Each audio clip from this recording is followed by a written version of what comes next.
Hey everybody, Sam Kouvaris in the Nimnicht Buick GMC video sports update. The Jaguar locker room after the loss to the Colts, at least on Monday, I thought was a little bit unusually upbeat for a team that went 4-12 and got blown out in their final game. And remember, this was a team that went 0-8, finally figured out how to win a game, and then at one point was 4-1 in that 5-game stretch, and then all of a sudden, once again, fell into bad habits.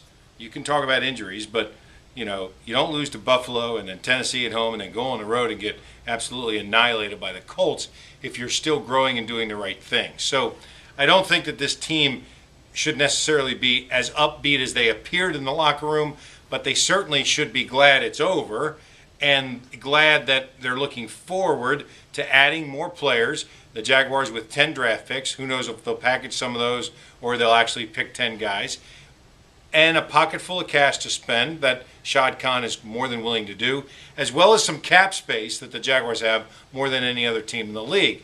They should be active in free agency. And in fact, they'll probably be one of those splashy teams in free agency. It wouldn't surprise me if the Jaguars were very active in free agency along the offensive line, maybe on the defensive line as well, and in the defensive backfield, possibly at linebacker. These are all places they need help.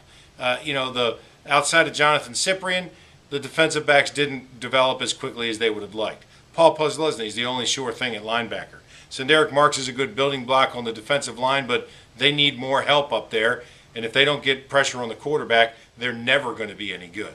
On the other side, they've got to replace Meester, and they've got to revamp the offensive line to some kind of cohesive unit, and I think they can do that if they spend some money in free agency.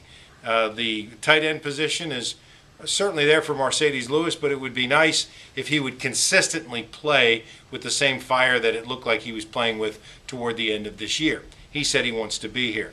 The wide receiver position is so wide open. Who knows if Blackman's suspension will be lifted? Who knows if Cecil Shorts is the kind of player who can stay healthy, because he didn't show that this year at all, and now he's going into his 4th year in the league. The rest of the guys on the roster, nice backup and slot guys, but certainly not guys that you can count on to be number 1 and number 2. And at the running back position, they'll offer a contract to Maurice Jones-Drew, but more as a complementary player rather than a featured player, and he could be very effective in that role as he continues to rehabilitate a number of injuries. And obviously, quarterback is the number 1 question. It's the question for every team in this league, in college, and even if in high school. If you've got a quarterback who can get things done, you got a chance to win. Look at the Patriots. They're average across the board. Tom Brady is all world, and that's why they're still the number 2 seed in the AFC. The Jaguars, no doubt, will spend a draft pick in order to get a quarterback. Where that is, I think, is anybody's guess. I don't think it'll be in the first round. I think they'll look more in the second or the third round with somebody that they think is somebody that they can develop in a short period of time, which means that they'll offer a contract to Chad Henne, and Jaguar fans probably need to get used to the idea that for at least half of the year next year, Chad Henne will probably still be the starter. He's not going to take this team to the Super Bowl, but it doesn't appear that they're going that way next year anyway. But he is an excellent bridge player, mentor to somebody that they think can get this job done long term. More than anything, this will be one of the more interesting off seasons the Jaguars have ever had as they go into their 20th year of existence. I'm Sam Kouvaris, and that's the Nimnicht GMC Buick Video Sports Update.